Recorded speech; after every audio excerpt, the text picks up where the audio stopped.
19h55 à Abidjan, 21h55 à Paris, que nous réserve l'actualité de ce jeudi dans l'Intelligent Club. Report du procès Valérie Yapo PDCI RDA, répit ou pression sur le parti septuagénaire, Flintlock 2025, la Côte d'Ivoire pilier de la stabilité régionale avec les États-Unis, hausse de l'impôt sur le foncier, ce qu'il faut savoir. Soro Djabiga, Jean-Richard Nguessan, merci de votre présence encore ce soir sur le plateau.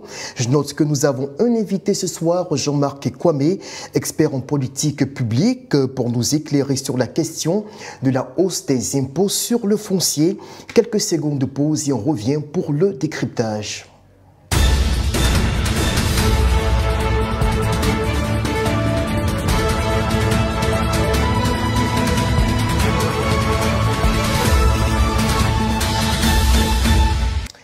C'est finalement le 8 mai prochain que se tiendra le procès Valérie Yapo PDCI RDA. L'audience a été ajournée sur décision de la justice ce 24 avril, alors que se déroulait dans le même temps, dans le quartier des affaires du plateau à Abidjan, un meeting du parti du PDCI RDA pour protester justement contre la tentative de mise sous tutelle de l'ancien parti au pouvoir.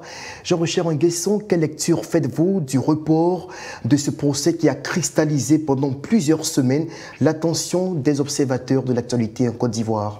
Il faut dire tout simplement que c'est un procès qui va continuer de cristalliser l'actualité. Et vous savez, depuis quelques mois, quelques années même, le PDCI connaît une période assez difficile de son histoire.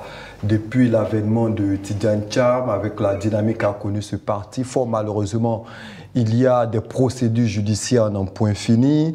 On se rappelle que Valérie Yapo, il y a de cela quelques semaines, avait changé sa plainte pour demander au juge de référé de suspendre tous les organes, comme vous l'avez signifié, tout à l'heure mis en place par le président Tidjane Thiam. Elle a demandé de nommer un administrateur provisoire. Je pense que tout ça fait que le PDCI vit une situation assez difficile. On se rappelle qu'il y a à peine quelques heures que Tidjane Thiam n'est plus sur la liste électorale. Des décisions qui s'enchaînent fort malheureusement dans de mauvaises manières pour le PDCI RDA. J'espère véritablement que ce parti va se relever de toutes ces situations. Soro Djabiga, Valérie Yapo, qui finalement sera confronté à la direction du parti le 8 mai prochain, selon la nouvelle date fixée par la justice pour l'audience, en vue de l'annulation des décisions arrêtées par le Congrès et la convention du parti. Seulement, elle-même se propose pour éventuellement être positionnée comme administratrice du parti pour une période intérimaire. Quelle est votre lecture justement de cette démarche entreprise par la plaignante? Déjà, il faut souligner que ce procès qui oppose Tidjane Thiam, le président du PDCI, à Dame Valérie Yapo, qui a été reporté déjà au mois de mai 2025, intervient dans un contexte politique hautement sensible. Tidjane Thiam a récemment été radié de la liste électorale. Après Laurent Gbagbo, qui a été radié également de la liste électorale, la pression monte au niveau de la sphère politique en Côte d'Ivoire. À l'international aussi, toutes les chapelles financières, politiques et juridiques se font écho de tout ce que traverse la Côte d'Ivoire en ce moment. Ce n'est pas bon pour l'image de la Côte d'Ivoire. Tidjane Thiam représente aujourd'hui la figure centrale dans la stratégie de la reconquête du pouvoir au niveau du plus vieux parti de la Côte d'Ivoire. Ce procès révèle un caractère juridique, politique et symbolique aussi. Symbolique parce qu'il va de l'image de Tidjane Thiam. Tidjane Thiam aujourd'hui qui est trimballé devant les juridictions parce qu'il aurait fraudé sur la nationalité et autres, alors qu'il est présenté à l'international comme l'Ivoirien qui a occupé tous les plus grands postes dans le monde entier. Ce n'est pas bon pour son image. Donc cela présente aussi un enjeu pour lui. Au plan politique, le PDCI pourrait capitaliser sur cette instance-là pour pouvoir gagner du temps et régler tous ces problèmes internes avant d'arriver dans la période préélectorale. Parce qu'il faut éviter que ce genre de situation se déporte tous les mois jusqu'à ce qu'on arrive dans la période préélectorale. Ça sera compliqué. Donc je pense que le PDCI aura le temps dans les semaines à venir de réunir tous les éléments qu'il faut pour pouvoir finir avec ce problème-là. Quand j'entends Dame Valérie Yapo se proposer aujourd'hui d'être administratrice, voilà, on comprend que ce sont des velléités qu'elle émet. Est-ce que c'était ça l'objectif final de toute cette démarche judiciaire qu'elle a entamée à l'encontre du parti? Finalement, ça ressemble à des fantaisies et c'est malheureux parce qu'elle est en train de déranger tout un système. C'est comme un grain de cailloux dans une paire de chaussures qui dérange vraiment la marche, et c'est ce qui est en train de se passer. Dame Valérie Yapo a peut-être été négligée au départ, mais aujourd'hui elle devient une figure centrale du désordre au niveau du PDCI, je le dis comme ça, et c'est un peu pénible. Très bien. Alors, dans la même journée de ce jeudi, se tenait au plateau, je le disais d'entrée du jeu, un meeting du parti pour protester contre ce procès qui met encore le PDCI sur la sellette au plan international. Des centaines de militants ont pris d'assaut la permanence du parti et à cette occasion, le député Do Simon, chef du groupe parlementaire du PDCI, s'est adressé aux militants. On va suivre son message et on revient pour en faire l'analyse. La séance a été reportée au 8 mai. Vous avez dit pourquoi? Ils ont peur. Ils ont peur. Ils ont peur.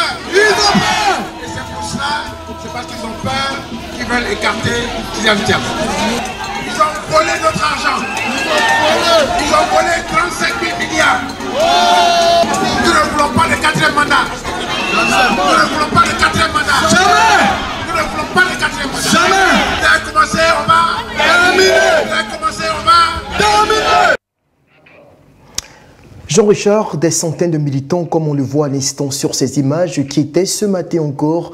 Hier, ils étaient toujours au plateau pour manifester leur soutien à leur président qui est embourbé dans une série de démêlés judiciaires. Ils y étaient encore ce matin, encore plus nombreux certainement, pour répondre à l'appel des élus du parti. Et on a constaté une forte mobilisation, même si ce n'est pas ce à quoi on s'attendait forcément, mais qui montre quand même que le parti se tient en ordre rangé derrière son président. Alors, quand vous observez cette mobilisation, quelle impression est-ce que cela vous laisse en tant qu'observateur de la scène politique ivoirienne? Moi, j'observe tout simplement que le PDCI connaît un regain de vitalité. Et le PDCI gagnerait, pour ma part, à capitaliser sur cette situation parce qu'aujourd'hui, elle est dans la posture de la victimisation. Elle estime qu'il y a des tentatives de déstabilisation qui se multiplient, ces procédures judiciaires qui se multiplient. Vous savez, le PDCI est régi par la loi sur les associations de 1960. Et cette loi-là estime qu'on peut adhérer librement dans un parti et on peut librement quitter un parti. Donc c'est par moments désolant de voir que depuis plusieurs mois, Dame Yapo trimballe son parti politique devant les juridictions nationales. C'est fort dommage. Elle gagnerait, pour ma part, avec la situation que vit le PDCI actuellement, à essayer de rencontrer le comité de SAI. C'est vrai qu'elle a déjà poussé le boucher un peu loin, mais je pense qu'elle gagnerait à revoir sa stratégie parce qu'à l'heure actuelle, c'est une situation qui pollue l'atmosphère politique. On est dans une période, on pourrait considérer de pré-campagne, mais malheureusement, le PDCI ne peut pas faire de propositions, de contre-propositions. Elle est devant chaque semaine les juridictions et je pense que les Ivoiriens auraient préféré voir le PDCI comme une force de proposition et ne pas être chaque semaine, chaque mois devant les juridictions nationales. Sur Djabega, il faut également préciser que dans les débuts, ses premières revendications, de Valérie Yapo, c'était d'être réintégrée au sein du parti puisqu'elle en avait été exclue par le comité de discipline. Plus tard, lorsque les sanctions ont été levées à son encontre, elle a envoyé de nouvelles revendications, cette fois-ci pour qu'on annule tout simplement les décisions qui ont été prises par le Congrès et la Convention.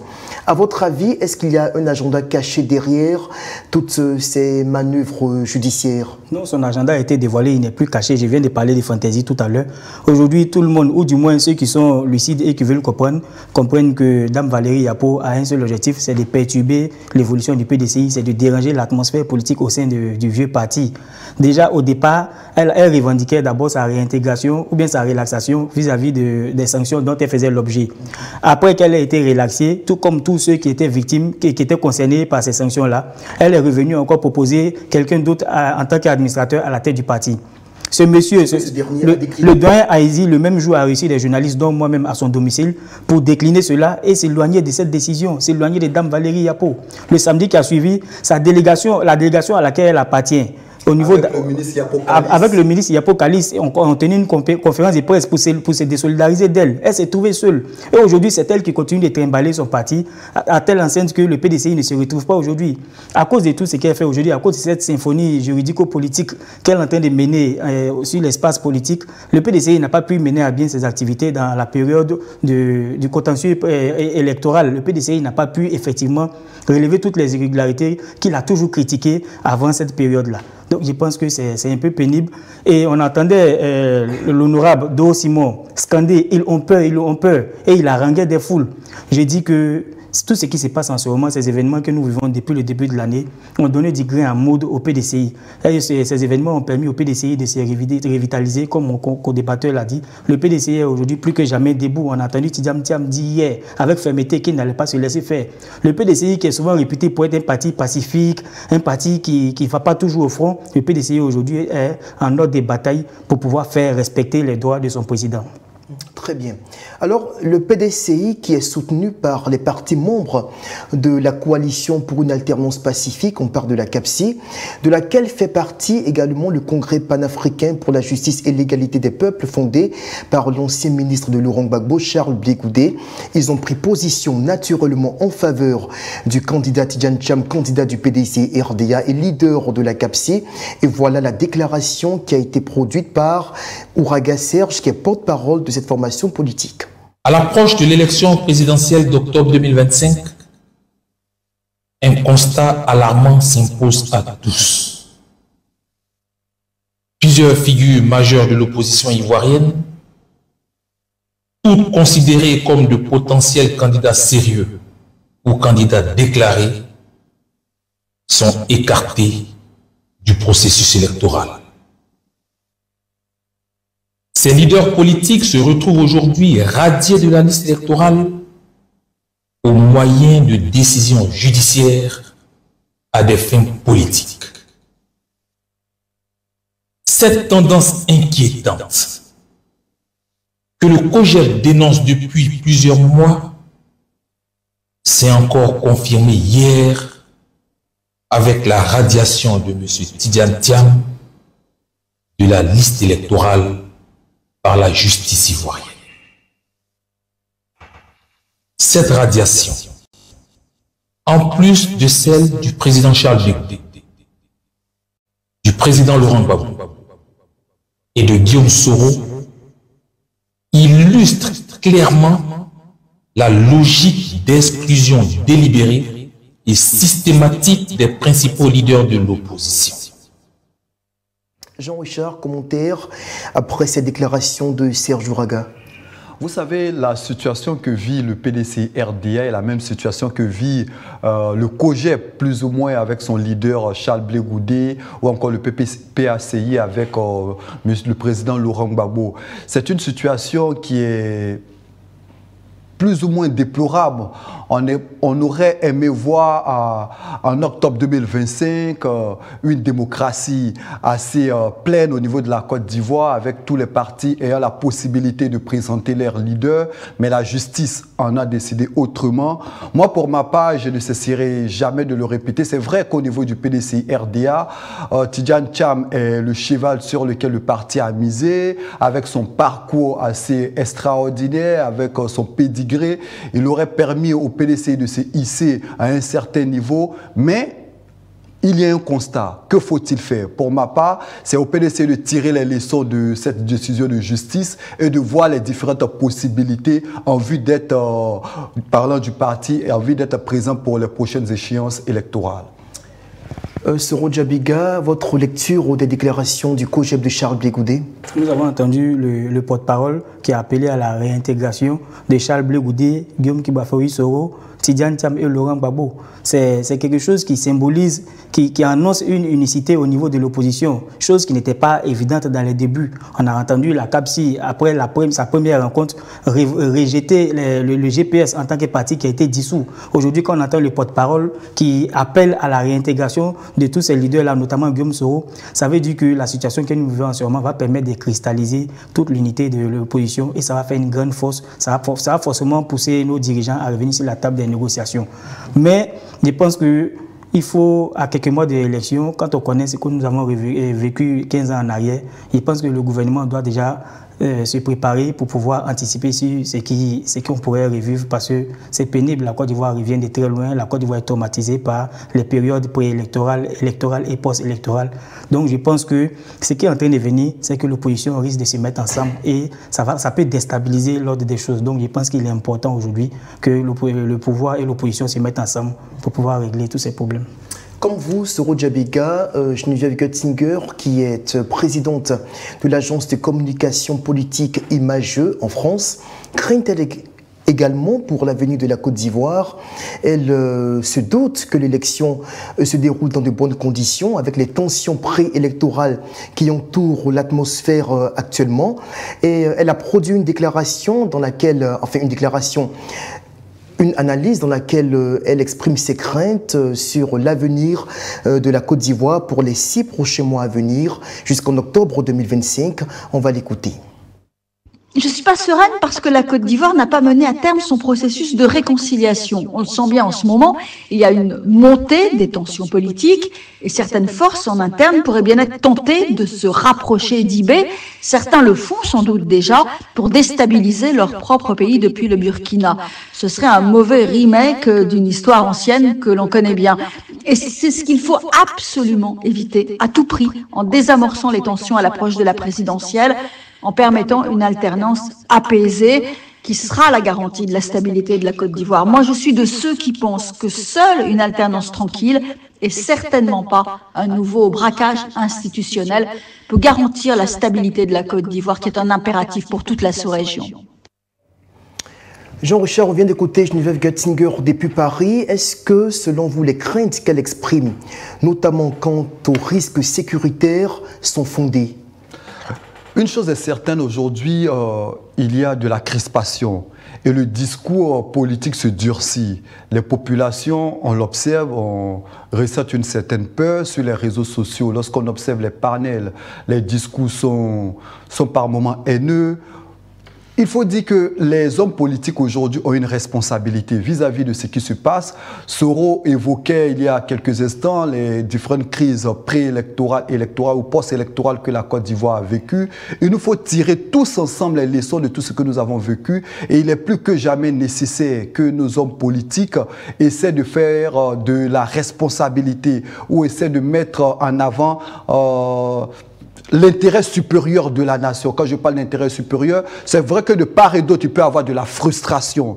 Mais en dépit de cette frustration-là, il faut avoir en regard la Côte d'Ivoire. Que faut-il faire pour sauver la Côte d'Ivoire? Et pour ma part, c'est le plus important, que ce soit du côté du PDCI RDA. C'est vrai que la situation que Tidjane Thiam vit aujourd'hui est une situation bien déplorable pour le parti, parce que Tidjane Thiam est le champion du parti, élu avec près de 99% lors de la dernière convention. C'est vrai qu'au niveau du PPACI, le champion reste le président Laurent Gbagbo, mais je me dis que dans un parti, il y a possibilité de voir avec d'autres personnes qui peuvent relever des défis. Tant que la Côte d'Ivoire doit être mise en avant, il faut mettre la nation en avant et voir s'il y a d'autres possibilités pour qu'on aille à ces élections-là, surtout dans la paix. Soro, on peut craindre d'éventuels débordements? Oui, mais Geneviève Götzinger a proposé une solution et dans la chute de son propos que je vais relever, elle a dit sans alternance démocratique, on pourrait arriver au pire. Effectivement, la Côte d'Ivoire manque de culture démocratique et cette alternance-là, on a toujours recherché cette alternance-là pendant les périodes électorales. Malheureusement, on n'a jamais connu cela. Et on comptait sur nos acteurs politiques pour pouvoir vivre cela, mais merveilleusement cette année, mais malheureusement, avec ce qui est en train de se passer, nous sommes en train de nous éloigner du but. Voyez-vous, l'opposition regorge de grands leaders d'opinion. Je vais commencer par Tidjane Thiam. À son arrivée, Tidjane Thiam a fait un maillage sur pratiquement toute l'étendue du territoire. On a vu ce que ça donnait. On a vu comment Tidjane Thiam mobilise. Tidjane Thiam a fait une tournée pendant la période de la RLE. Au niveau d'Abidjan, nous avons vu les embouteillages que cela créait. Tidjane Thiam n'est pas un petit personnage. C'est le président d'un grand parti qui est le PDCI. Il a lui-même sa statue internationale. Un président comme Laurent Gbagbo, nous avons vu ce qu'il a pu réaliser lors du meeting de Dabou. Toute la ville de Dabou était paralysée, malgré qu'ils aient été localisés dans un aérodrome en pleine broussaille. Nous avons vu toute la mobilisation que cela a suscité de partout les territoires, toutes les localités du territoire national. Donc aujourd'hui, avec ces deux grandes têtes que nous avons dans l'opposition, il ne faut pas s'amuser à louvoyer avec eux, il ne faut pas s'amuser à vouloir manipuler l'instrument juridique pour pouvoir les écarter. Ça va forcément créer des conséquences dramatiques et ce n'est pas bon pour la Côte d'Ivoire. Donc je pense que nous sommes en droit de craindre le pire avec ce que nous avons déjà vu ce matin. Et le mois dernier encore, avec l'avant-dernier procès de Dame Valérie Yapo, nous avons vu des députés qui ont été molestés à l'entrée du tribunal. Et ce n'est pas une belle image, surtout que nous sommes en période électorale, une période assez sensible. Il parle pour répondre assez rapidement. Très rapidement, avant qu'on ne referme ce chapitre avec il parle de partis assez forts. Moi, j'estime que c'est vrai que c'est des partis forts. Il gagnerait aussi à penser à des plans B. C'est vrai que il faut que Jean-Richard arrête de cautionner. Il faut que Jean-Richard arrête de cautionner le fait qu'on viole les droits élémentaires et fondamentaux des leaders politiques. Mais c'est pas possible. Chaque fois vous revenez là-dessus. Pourquoi vous voulez qu'ils optent pour un plan B? Oui, je sais. Nous sommes en train de débattre. Pourquoi Jean-Richard veut forcément que ces leaders-là optent pour un plan B?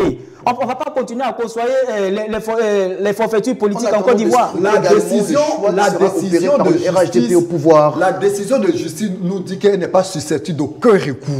C'est ce que la justice nous dit. Ce sont les droits qui sont violés. Ce sont les droits élémentaires et fondamentaux qui sont violés. Face à toute telle situation, nous avons Charles Blé Goudé qui est concerné par ces décisions-là. Nous avons Soro Guillaume, nous avons Laurent Gbagbo et tout récemment Tidjane Thiam. Mais ça fait de trop, c'est une exclusion de trop. Il ne faut pas qu'on s'asseye pour cautionner cela. Nous avons lutté, nos ancêtres ont lutté pour la démocratie, nos ancêtres ont lutté pour la paix. On ne va pas arriver à ce stade-là en 2025 encore et puis revivre cela. Les quatre têtes les plus fortes de l'opposition qui sont à l'heure actuelle écarté de la course à la présidentielle. Et justement, il y en a un, je vous l'ai très souvent dit en début d'émission, vous avez la possibilité de contribuer au débat en nous écrivant au numéro qui va s'afficher sur votre écran à l'instant par WhatsApp. Et il y a Sia, le nom, permettez-moi que je le retrouve, un artiste chanteur, Sia Raël plutôt, voilà, qui a donc décidé à son niveau d'apporter sa modeste contribution. Il pense, contrairement à beaucoup d'entre nous, que l'Afrique n'est pas mûre pour la démocratie et qu'il n'est même pas nécessaire de se précipiter pour organiser des élections. Il plaide pour que nous allions enfin vers les États-Unis d'Afrique. On va l'écouter. Bonsoir les amis. Ce qui est important actuellement pour la Côte d'Ivoire et pour l'Afrique, c'est de créer les États-Unis d'Afrique. Ce ne sont pas les élections. Les élections, quel que soit le mode du scrutin, quels que soient les résultats, seront tous contestés. Alors que si nous faisons les États-Unis d'Afrique, la guerre entre le Rwanda et la RDC va s'arrêter. Les violences qui se passent en Ouganda vont s'arrêter. Et ça nous donne sauver des vies. Même les crises post-électorales qui allaient peut-être survenir en Côte d'Ivoire n'auront pas lieu. Donc je conseille à nos autorités, à nos icônes, à nos chanteurs, que ce soit les Alpha Blondy, les Tikenka et autres, de s'y investir, afin d'appeler tous ceux qui connaissent, afin qu'on crée ici et maintenant les États-Unis d'Afrique. Ce n'est pas qu'il y ait des élections transparentes, non. Vous êtes des panafricains, ce n'est pas de pouvoir d'abord arriver au pouvoir avant de créer les États-Unis d'Afrique. Aidez ceux qui sont là. Cher les États-Unis d'Afrique, pour éviter tous ces conflits électoraux que nous connaissons, vous y croyez ?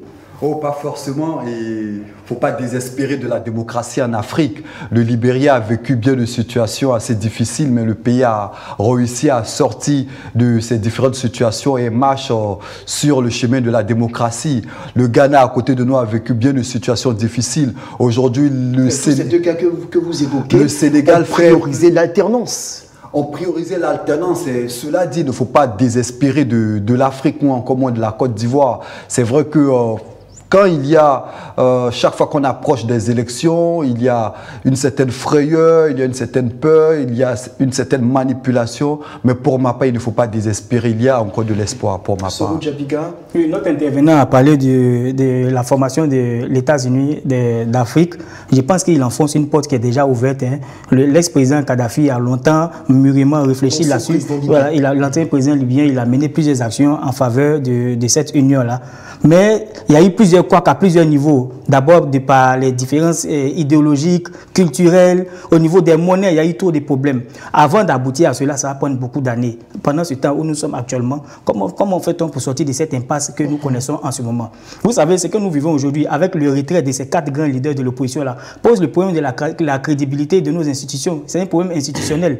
En plus des problèmes juridiques que nous connaissons aujourd'hui, il y a le problème institutionnel. On ne parle même pas du problème de la CEI qui a été longtemps discuté. On n'a même pas encore trouvé de solution. Et là, on revient avec de nouveaux débats. Il faut réintégrer tel sur le fichier électoral.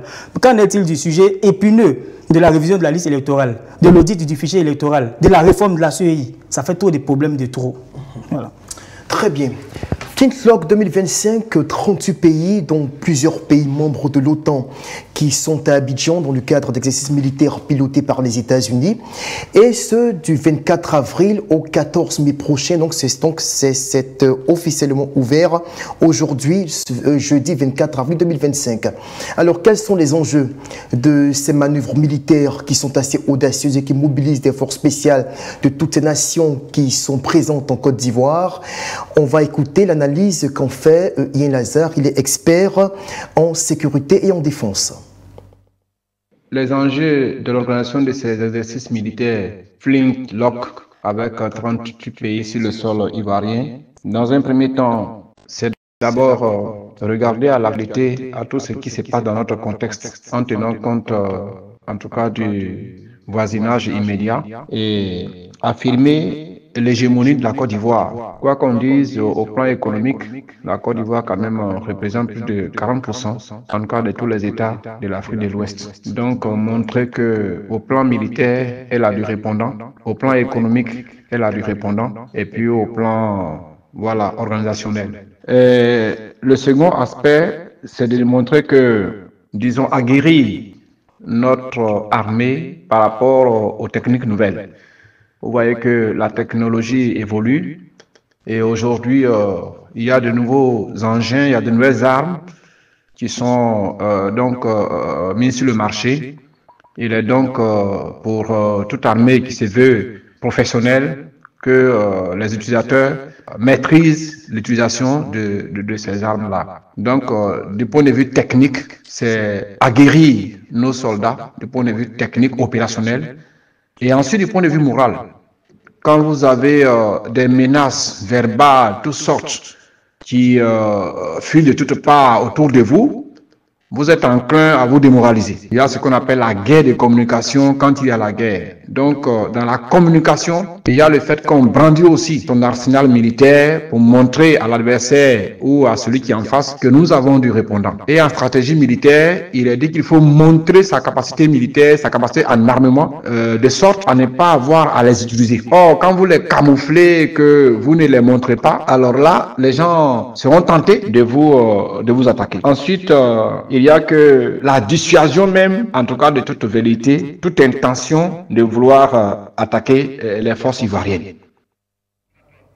Alors, pour être plus exact sur la fonction de Ian Lazare, il est exactement expert en sécurité publique et privée à Abidjan.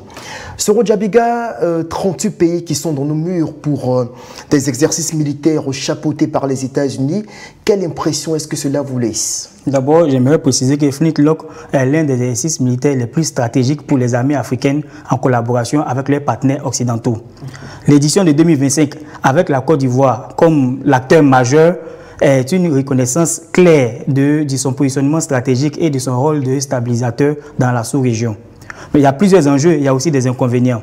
D'abord, en termes d'enjeux, la Côte d'Ivoire, grâce à sa stabilité relative sous-régionale, peut aujourd'hui se positionner comme un garant de la sécurité dans le secteur, notamment dans le cas des attaques terroristes, de la sécurité de tout genre. La Côte d'Ivoire également pourrait capitaliser sur cette formation-là et se positionner à l'international, parce que cette formation lui confère aujourd'hui une certaine crédibilité et ça peut ouvrir aussi la porte sur plusieurs types de formations de ce genre-là, notamment dans le cadre de la sécurité, dans le cadre de la logistique, mais toujours dans le contexte militaire. Mais attention, ce rôle de gendarme sous-régional peut aussi ouvrir la voie à plusieurs attaques. La Côte d'Ivoire peut paraître aujourd'hui comme une menace pour les ennemis de la sécurité dans la sous-région. Et nous pourrons vivre des séries d'attaques ou bien nous pourrons être ciblés éventuellement par ces acteurs-là. Voilà, c'est ce que j'aimerais souligner dans un premier temps. Très bien, Jean-Richard Nguesson. On a actuellement à Abidjan, enfin à Jacquesville, qui abrite l'Académie de lutte contre le terrorisme, 38 armées, 38 unités de forces spéciales de différents pays, dont plusieurs armées de l'OTAN. Est-ce que cela n'est pas quand même un signe important pour le rayonnement de la Côte d'Ivoire ou pour le rôle crucial que peut jouer ce pays pour la stabilité dans la sous-région ouest-africaine? Ah oui, c'est incontestable. Monsieur Ian Laza, dans son propos à l'instant, disait que la Côte d'Ivoire est la locomotive de l'Afrique de l'Ouest, avec plus de 40% du PIB sur le plan économique. Et l'économie, il faut préciser. Et il faut ajouter à cela une sécurité, où il faut contribuer à la sécurité de la Côte d'Ivoire pour que l'économie continue de progresser. Vous savez, la Côte d'Ivoire se distingue depuis quelques années par la modernisation de son armée. Il y a l'acquisition de matériel, d'hélicoptères de combat, on en parlait ici mais il y a quelques temps, on parle de drones, de chars, et il faut mettre également les hommes à niveau. On sait que l'armée est modernisée, il y a les effectifs qui ont été renforcés, le budget militaire de la Côte d'Ivoire a littéralement doublé, et aujourd'hui on est face à des enjeux. Le terrorisme à pignon sur rue fort malheureusement aujourd'hui en Afrique de l'Ouest. Le nombre de morts dans le Sahel liés au terrorisme a pratiquement triplé. Et la Côte d'Ivoire, on sait par moments, a été touchée par le terrorisme. Et face à cette situation, l'État ivoirien se doit de multiplier les partenaires. Et j'ai apprécié les propos de l'ambassadrice des États-Unis en Côte d'Ivoire qui disait « La Côte d'Ivoire n'est pas seulement un partenaire bilatéral essentiel pour les États-Unis. Elle est également reconnue comme un leader en matière de sécurité, de stabilité et de gestion de crise, et d'ajouter son rôle actif dans les initiatives régionales, multilatérales, ainsi que son engagement à professionnaliser ses forces de sécurité sont un pilier de paix et de sécurité en Afrique de l'Ouest. Donc la Côte d'Ivoire a une responsabilité aujourd'hui en Afrique de l'Ouest, avec ce qui se passe notamment au Burkina Faso, au Mali ou encore au Niger, avec le terrorisme qui progresse, au Bénin notamment. Donc la Côte d'Ivoire a une responsabilité, et moi je pense que cet exercice est bienvenu pour la Côte d'Ivoire. Alors, que pense Fernand Ballier, expert en sécurité, management des risques, quant aux bénéfices que pourrait avoir la Côte d'Ivoire au sortir de ses opérations militaires sur son sol? Il en a fait l'analyse dans cet élément que nous allons écouter tout de suite. Notons que cet exercice qui se tiendra donc le 24 avril jusqu'au 14 mai, qui va regrouper près de 38 pays, est un exercice de coopération militaire qui a pour objet d'apporter la formation, le renforcement des institutions et la coopération entre pays. Mais en quoi est-ce que la Côte d'Ivoire est bénéficiaire d'un tel exercice? Un tel exercice consiste à renforcer les capacités de nos forces armées à pouvoir faire face aux menaces extérieures, permettre à nos forces de mieux appréhender les missions d'intervention conjointes, soit pour des missions de paix et gestion de crise. Ces exercices renforcent l'image de notre pays par son armée et la place stratégique qu'elle occupe dans la sous-région. Un tel exercice de coopération militaire est essentiel pour pouvoir identifier les forces et les faiblesses de notre armée sur les plans techniques, tactiques et logistiques. Tout cela concourt à renforcer la diplomatie, mais surtout rassurer les opérations qui se feront par les militaires, mais surtout rassurer les opérateurs économiques.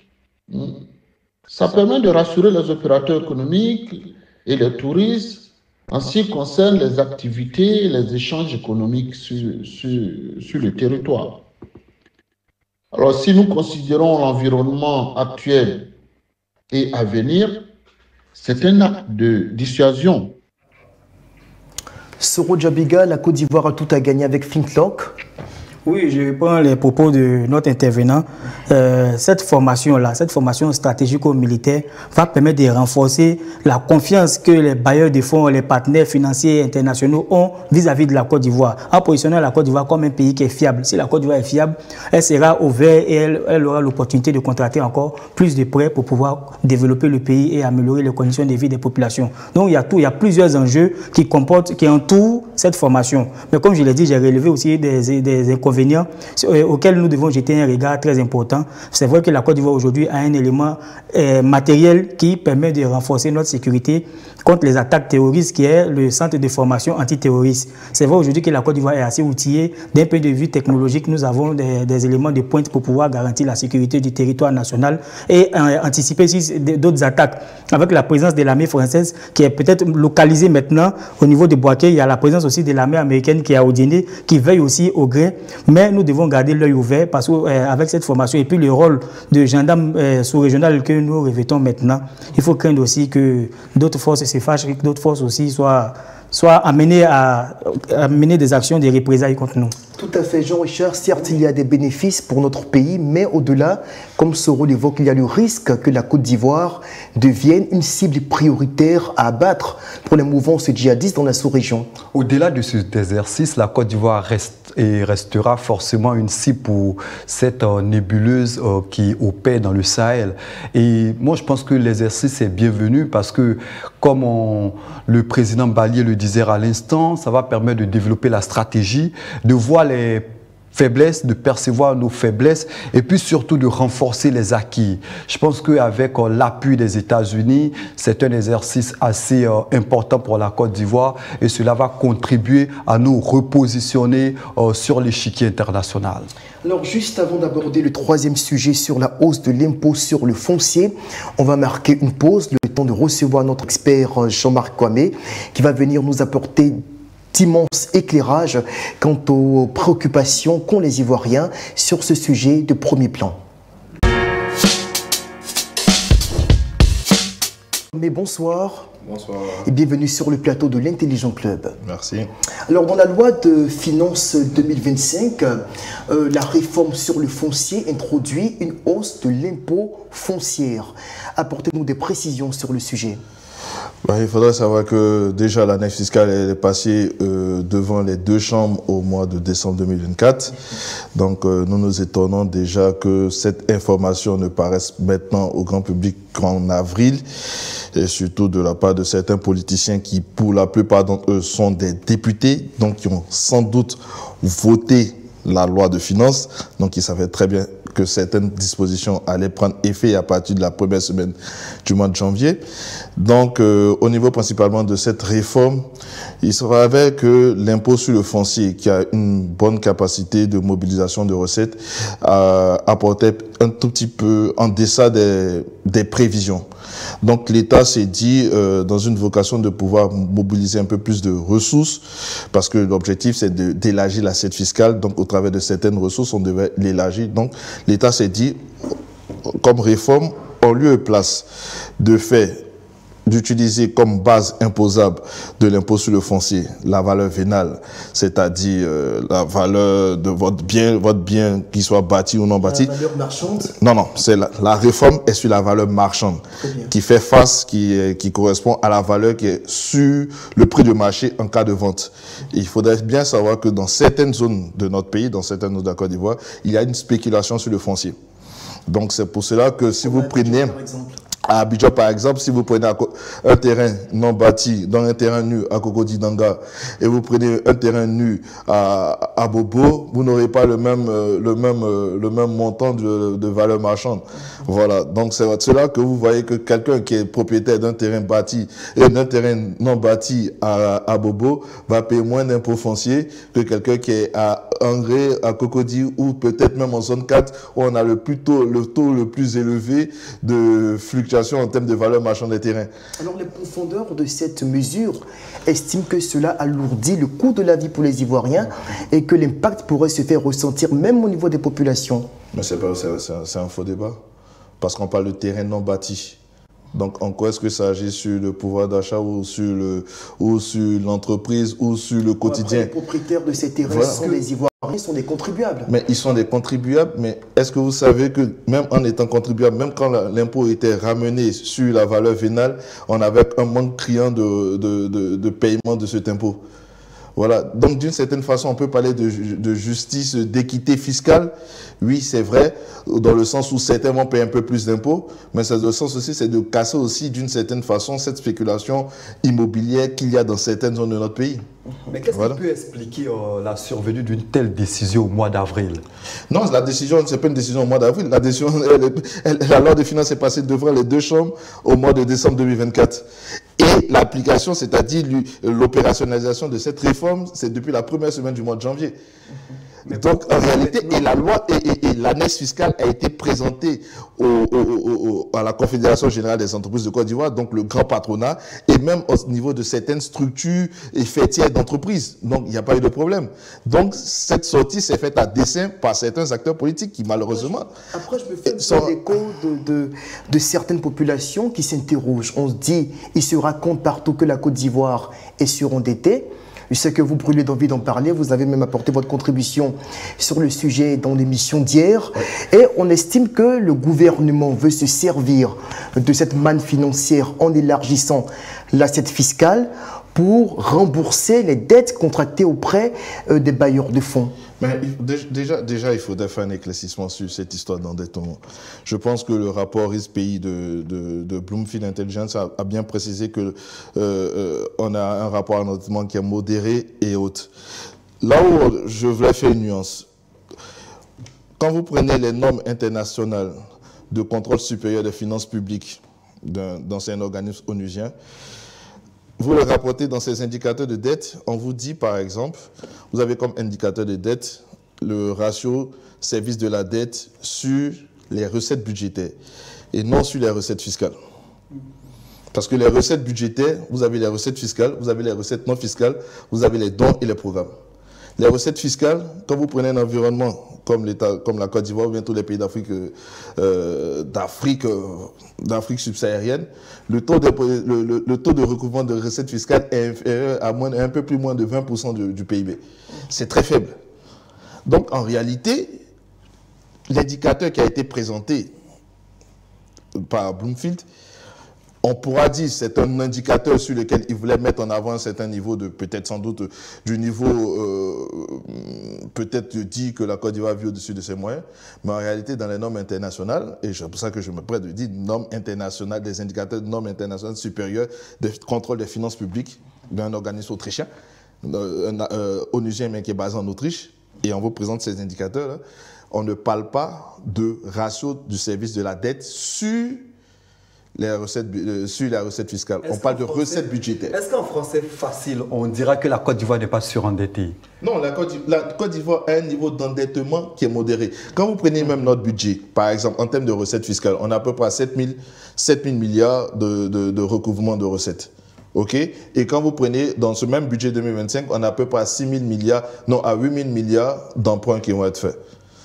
Ok. Là, hier, j'ai entendu d'un co-débatteur qui avait donné son avis, il avait dit qu'il allait avoir des hausses des impôts et il allait avoir moins d'investissements. Mais c'est faux, parce que quand vous prenez sur la même ligne budgétaire, on vous dit que vous avez à peu près 3 000 milliards d'investissements. Et cela va crescendo. Depuis 2023, depuis 2022, le niveau d'investissement ne fait que monter. Donc, comment est-ce qu'on peut dire qu'on va rembourser de la dette et en même temps l'investissement baisse? Non, ça n'a pas de cohérence. Ce niveau d'investissement, ce niveau de dette-là, nous sommes en phase de remboursement de la dette. Mais justement, parce que nous avons une base. Pourquoi est-ce qu'on s'endette? On a des projets de développement que nous voulons faire, mais nous n'arrivons pas à capter suffisamment les impôts au niveau local pour pouvoir exécuter ces projets que nous voulons. C'est pour ça qu'on se voit sur les marchés internationaux. Il faut qu'on le dise, il y a la corruption qui sévit et qui est une gangrène qui semble insurmontable. Et je suis entièrement d'accord avec vous. On parle de plusieurs milliers de milliards qui se perdent chaque année. On entrevoit très difficilement les sanctions au niveau étatique. Est-ce que cela ne contribue pas justement à inquiéter les Ivoiriens pour se dire lorsque la corruption, on ne trouve pas de remède à cette gangrène-là, et que dans le même temps, on nous demande de payer plus d'impôts ou qu'on taxe le secteur du foncier, est-ce qu'il n'y a pas là un mauvais équilibre? Non, il y a plusieurs choses. Au niveau de la corruption, vous avez entièrement raison, parce que tout Ivoirien, je me dis que tout Ivoirien sera fier de payer suffisamment d'impôts. Je ne parle pas tout le monde des acteurs du secteur informel. Tout Ivoirien sera suffisamment prêt à payer beaucoup plus d'impôts quand il va voir que l'utilisation il y aura une utilisation efficiente et efficace de ces ressources. Comment le voir? Aidez-nous en quelques minutes. Pour le moment, comme vous voyez un peu, on voit un peu comment ça se passe en Côte d'Ivoire. Certains se plaignent de la corruption, il y a ci, il y a ça, mais de toutes les façons, dans tous les pays, il y a de la corruption. Ça, faudrait qu'on soit factuel. La corruption, elle est de partout. Donc, ce n'est pas pour autant que nous n'allons pas faire du civisme fiscal. La corruption, c'est partout. Voilà, ça, il faudrait qu'on soit factuel. La corruption, c'est pas tout, mais il faut lutter contre la corruption. Mais nous aussi, la corruption, ce qu'on oublie, la corruption, elle a deux phases. Il y a la corruption active et la corruption passive. Souvent, nous, les acteurs aussi, nous faisons de la corruption d'une certaine façon. Donc, nous aussi, nous contribuons à la corruption. Donc, nous tous, c'est un cri de cœur. La corruption, elle est partout, mais nous aussi, nous devons faire preuve de civisme fiscal. Voilà. Donc, c'est de la désinformation que de parler de Digbadette. La Digbadette, elle correspond à quoi? La Digbadette, elle a des résultats. La Digbadette, il y a des choses, c'est factuel, il y a des choses qui ont été faites. Donc, il y a ces dettes, il y a un stock de ces dettes. Il y a un stock qui est là, de ces dettes, mais ce stock est remboursé. Moi, je ne sais pas quelle solution les politiques pourront nous dire, mais on a un équilibre ici entre dette. Le modèle économique de la Côte d'Ivoire, c'est quoi? C'est le fonctionnement de la dette et les ressources fiscales. Il faudrait que juste qu'on essaie d'augmenter un peu la base imposable, là, donc de tous ceux qui contribuent à l'impôt, qu'on n'augmente pas qu'on augmente les impôts, mais qu'on augmente le nombre, donc le volume d'acteurs qui payent les impôts. Parce qu'en réalité, vous n'avez pas beaucoup d'acteurs qui payent les impôts. Puisqu'on est là fondamentalement pour parler de l'impôt sur le foncier, moi, en tant qu'Ivoirien lambda, qui ne suis pas introduit aux questions économiques, je voudrais savoir, est-ce que cela veut dire qu'en allant acquérir un bien foncier, je serai astreint à des paiements plus lourds sur l'impôt? Non, pas forcément, parce que l'intérêt ici, c'est de, si vous voulez, bloquer tout ce qui est spéculation financière, spéculation mobilière. Si vous allez acquérir un bien, ça dépend si vous allez acquérir un bien dans votre village. Déjà, si vous voulez, en fonction des zones que le CPC, le Centre de promotion des investissements en Côte d'Ivoire, a fait, vous n'allez pas avoir le même taux d'imposition. Déjà. Mais quand nous sommes dans une zone d'attractivité comme Abidjan, pourrait-il que la hausse s'applique à moi, peut-être pas de la même manière que celui qui acquiert un bien à Abidjan, mais toujours est-il qu'il y a une hausse? Le taux n'est pas pareil, justement. Le taux n'est pas pareil et la valeur marchande, la valeur marchande ne sera pas pareille si vous avez un terrain non bâti. Si vous avez un terrain non bâti, oui, c'est surtout ça. Je ne sais pas si on se comprend. Oui. Non bâti ou pas, toujours est-il qu'il y a hausse. Il y a cette hausse, mais sur la valeur marchande. On est bien d'accord. Pas sur la valeur vénale. Si votre terrain dans la valeur marchande, je ne sais pas, on va dire, je suis dans l'épée. Bon, encore l'épée, c'est le Grand Abidjan, donc il y a une forte spéculation dans le Grand Abidjan. Mais imaginons, vous êtes, je ne sais pas, voilà, allons-y à Zoukoubé. Attention, si c'est une zone minière, ça va prendre la valeur. Si vous êtes dans une zone où la valeur marchande est très faible, vous allez payer un impôt foncier qui est faible, qui est limite pareil à ce que vous avez. Pareil parce qu'à la valeur vénale. Non, parce que depuis que cette polémique a eu à surgir, on se dit, mais si je vais prendre un terrain, on va me taxer, l'État va me demander de payer beaucoup plus d'impôts qu'avant. Vous savez déjà alors là, du coup, est-ce que vous savez déjà le taux de recouvrement de l'impôt foncier?